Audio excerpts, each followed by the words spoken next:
적폐. 황교안 감옥에 무덤에 가 있어야 할 무슨 운동권 논리가 국정을 좌지우지하고 있다 이러면서 출마 선언하는데 들어보면 이것뿐만 아니라 아주 촛불을 정면으로 무시하고 시민들을 개, 돼지로 알고 있는 게 여실히 드러납니다. 그래서 저는 당일날 오프닝 때 황교안 당원이라고 표현을 했습니다. 공치사 하려는 게 아니라요. 황교안 전 총리, 엄격히는 황교안 전 대통령 권한 대행이겠지만 그런 호칭을 붙여주고 싶지가 않았고, 박근혜 최순실 국정농단에 직접 간접으로 상당히 연루되어 있는 게 아니냐라는 강한 혐의를 받고 있는 사람 입에서 나올 소리는 절대 아니었다고 생각을 합니다. 그랬고 자한당의 김태우 건, 손혜원 의원 건, 그 다음에 김경수 법정 구속건 등등등 그러면서 마치 승전고를 울리는 듯 총공세에 나서고 있고 대통령 특검까지 하자 그러고 2월 국회는 그냥 완전히 제껴버리려고 하고 선거제 개혁 논의하는 것도 지금 이런 거 할 때가 아니다 이러고 있습니다. 말이 안 됩니다. 곳곳에서 이 정부 지금 조금 뭔가 나사가 틀어진 거 아니냐, 키스테이션의 사령관이 좀 확 틀어쥐고 뭔가 좀 어수선한데 다시 좀 정비를 해야 한다라는 여론도 한편에서는 상당히 높습니다. 걱정하고 촛불 정부를 꼭 지키고 살려내서 반드시 성공시켜야 할 정부라고 생각하는 촛불을 열심히 들었던 분들이 주로 그런 말씀을 하고 계십니다. 기본적으로 찬성이고 맞습니다. 이럴 때는 다시 원칙으로 돌아가는 것밖에는 없다고 생각합니다. 왜? 이 정부의 출범 과정을 보십시오. 이 정부는 숙명이 하나 있습니다. 실패해서는 안 된다는 숙명. 어느 정권이든 실패할 기회나 실패해서 되는 게 있겠습니까?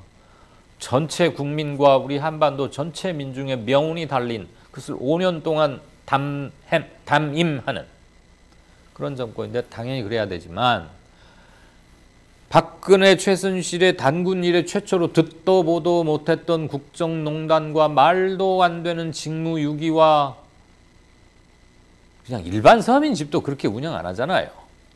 청와대 그거 보십시오. 1700만 명이 엄동설한 6달에 매주일 모였어요. 전국에서.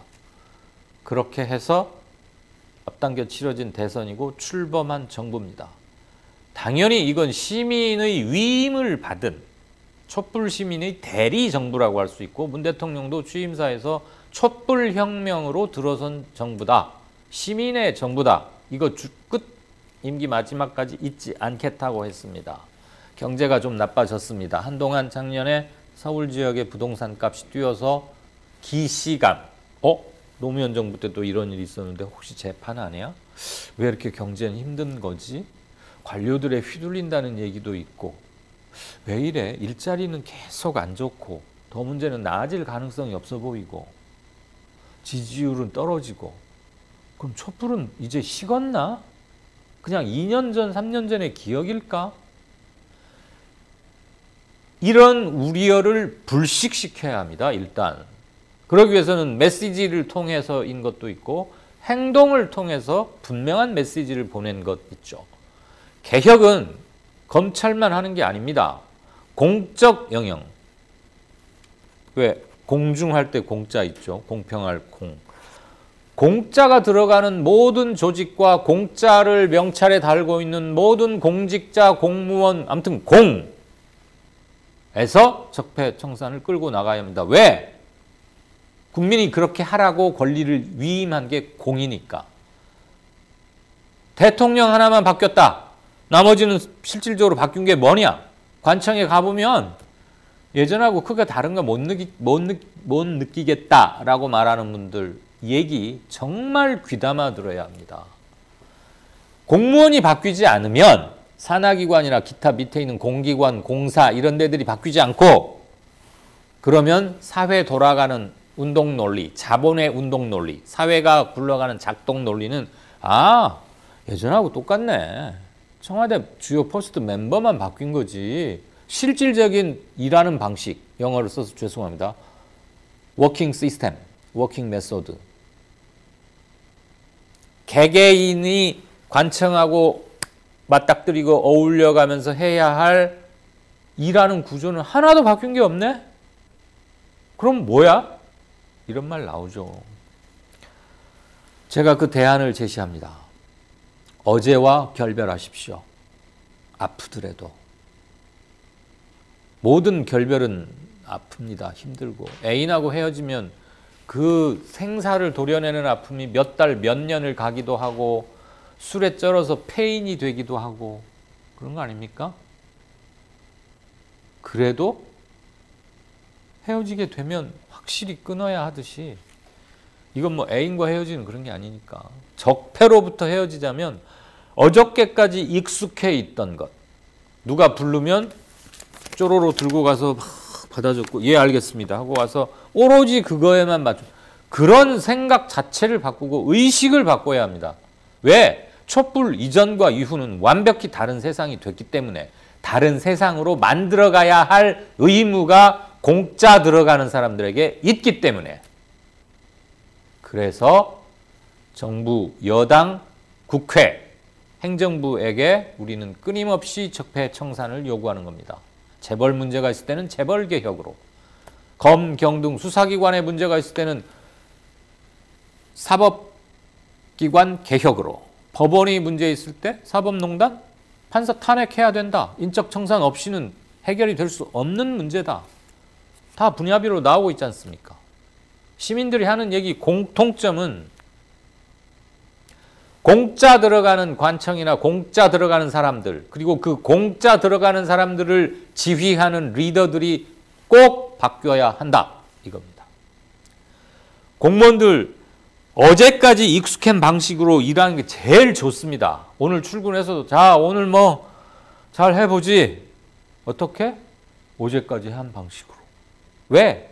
특별한 뭐 없었으니까. 그래서는 하나도 안 바뀝니다.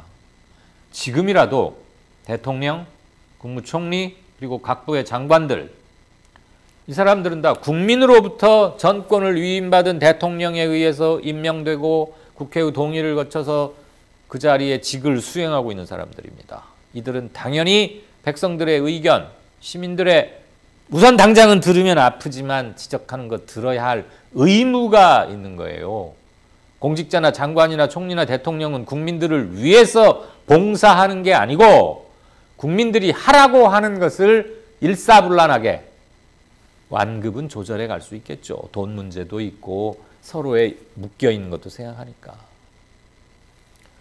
어제와 결별하십시오. 대통령 혼자 어제와 결별해서는 안 됩니다. 왜? 대통령은 결별할 어제가 별로 없어요. 공무원 해본 적도 거의 없고 국회의원 한 번 했고 여의도 정치권하고 본래 잘 안 맞는 사람이었고 순수성과 의지와 품격은 우리가 다 아는 문제 아닙니까? 대통령을 서포트하는 사람들이 바뀌어야 합니다. 어제와 결별하지 못하는 공무원이 있으면 능력이 좀 아깝더라도 대통령이 경고 세게 하고 안 그러면 제쳐놔야죠. 개혁 대열, 적폐청산의 대열에 나설 사람은 달코 다른 능력, 어제 했던 방식으로 오늘도 잘 해낼 수 있는 사람보다는 어제와 결별하려는 의지와 능력이 그쪽 방면의 능력이 탁월한 사람입니다. 지금 필요한 사람은 그런 사람들입니다. 돌아보면 보입니다. 마지막으로 말씀드리겠습니다. 공무원들이 지금 익숙해 있는 제가 계속 어제와 결별하라고 하는데 그 어제의 뿌리를 찾아가면 어딘 줄 아십니까? 최소한 일제시대입니다. 일제강점기. 그때 일본이 우리를 식민지 통치하면서 근대국가 시스템이라고 도입했던 것들. 1945년 히로시마와 나가사키의 원자탄이 떨어지고 약 한 달 후에 철수할 때 우리 뭐 물려받았습니까? 일본 관리들이 해온 문서 그대로 다 받았어요. 지금도 호적동본 옛날 것 띄면 일본은 이렇게 히라가나 이렇게 돼 있고 그래요. 안 고쳤으니까. 거기로부터 그 샘물을 계속 먹어왔으니 뭐가 바뀌겠습니까?